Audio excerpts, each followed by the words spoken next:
And that's where community becomes so important, is that you get new ideas. And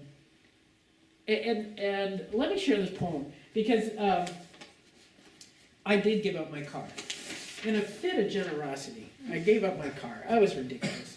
But my community's poor, and my sisters needed it in Los Angeles more than I needed it in DC. So in a fit of generosity, after a meeting, so we were talking about our grim budget, I said to our leader, Rochelle, I said, oh, Rochelle, well, I could give up my car.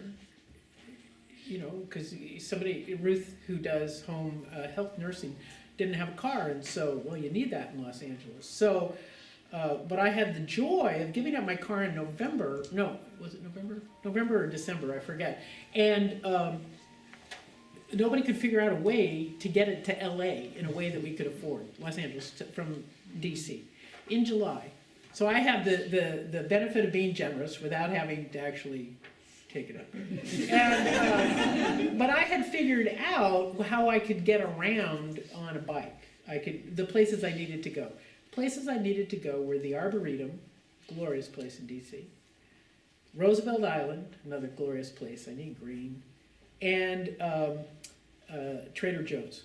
I had my priorities straight, but I figured out how I could do it on a bike. And so about in July, a friend of our community's was coming to DC with her family, and they were going to drive back, and I was going to give them a tour. They were going to drive back across the country. And Joanne says to me, wow, we're going to rent a car and drive back, but you can't imagine how expensive it is to rent a car. Uh-oh.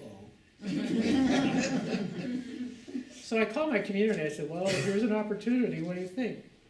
Well, they said, yeah, that's great. So 3 days later, I gave up my car. First, I'm a Los Angeles person. First time in my life since I was 16, I didn't have access to a car. And then the first day I go bike riding to the Arboretum. It was really pretty funny. It's 5 miles. And so I ride my bike, I get there, and usually I drove to the Arboretum to go take a walk. Well, if you just bike 5 miles, I was looking for a bench.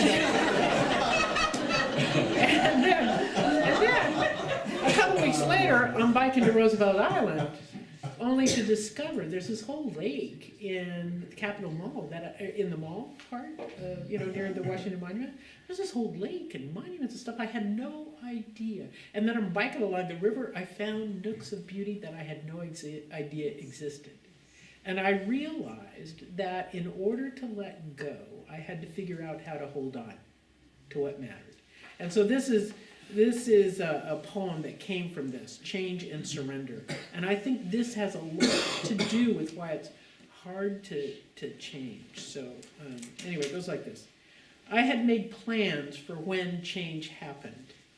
I had calculated ways of engaging familiar nourishment for a reflective life. I had plotted bike paths, bus routes to wooded beauty hidden in the cityscape. I thought, I can surrender this car, this piece of easy independence. I could once again let go if I held on to other aspects of routine. I could surrender for comfort for the common good.